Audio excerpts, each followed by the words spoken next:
I've been really itching to get out there and do some riding. Jake Del Nero will finally be able to put some new snow boots to use in the Sierra. We are talking about feet of snow. Blizzard conditions are on the way.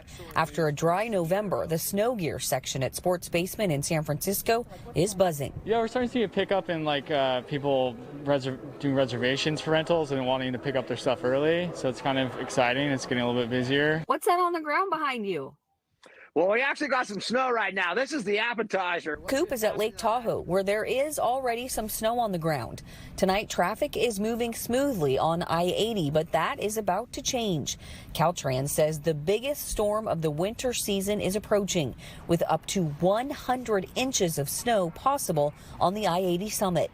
Snow, rain, and wind are expected from Saturday night through Tuesday. We're looking at anywhere between 2 and 3 inches an hour. So that's blizzard material plus high winds, 60 to 70 miles an hour across the summit.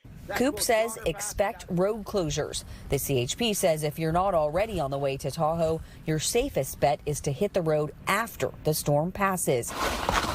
Ski resorts will have the runs ready. So they're going to blow snow over the next 72, 96 hours. Even while this snow system's coming in, we're trying to build the biggest space possible. So when the resorts open up, hopefully it is like 2004 and we get a 100% opening by next weekend, which would be great for the Christmas holiday. And now it's like this snowboarder is ready. You just got to be kind of ready if the snow falls. You got to be ready to drop everything and go. Jean Ellie, NBC Bay Area News.